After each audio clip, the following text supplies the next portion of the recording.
Hi friends, இன்றைக்கி நம்ம gold chocolate milk எப்படி செய்கிறதுன்னு பார்க்கலாம். இது ரொம்ப ஈஸியாக வீட்டிலே செஞ்சுக்கலாம். காஃபி ஷாப்ஸில் இருக்கிற மாதிரியே டேஸ்ட்டாகவும் இருக்கும்.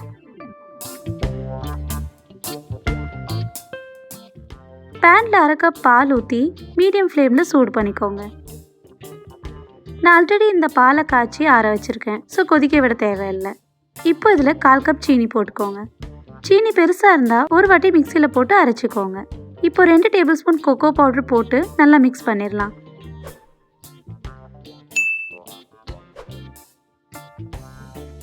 இதை மீடியம் ஃப்ளேமில் 1 நிமிஷத்துக்கு சூடு பண்ணிக்கோங்க. நடுவில் கிண்டிகிட்டே இருங்க, அப்போ தான் அடி பிடிக்காது.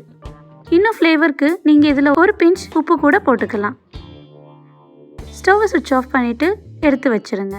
இப்போ இதில் 1 டேபிள் ஸ்பூன் சாக்லேட் சிப்ஸ் போட்டு இந்த சாக்லேட் கரையிற வரைக்கும் மிக்ஸ் பண்ணிடலாம். இந்த சாக்லேட் தான் இதுக்கு ஒரு ரிச்சான ஃப்ளேவர் கொடுக்கும்.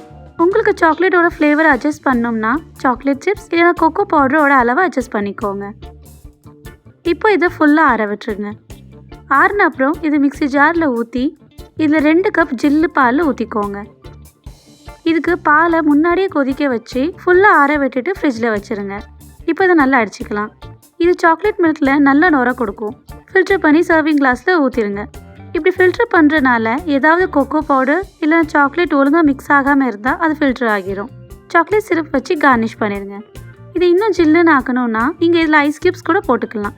இதில் நம்ம எந்த ப்ரிசர்வேட்டிவ்ஸும் ஆட் பண்ணலை, ஸோ ரொம்ப நாள் ஸ்டோர் பண்ணிக்காதீங்க. நீங்கள் ஃப்ரிட்ஜில் வச்சுட்டு அப்புறமா சர்வ் பண்ணுறீங்கன்னா சர்வ் பண்ணுறதுக்கு முன்னாடி ஒரு வாட்டி நல்லா கலக்கி விட்டுருங்க. அவ்வளோதான், கோல்ட் சாக்லேட் மில்க் ரெடி ஆகிடுச்சு. இந்த ரெசிபியை செஞ்சு பாருங்கள், கண்டிப்பாக எல்லாருக்கும் பிடிக்கும். ஏன்னா உங்கள் கைமணம் உறவுகளை கவரும். நன்றி.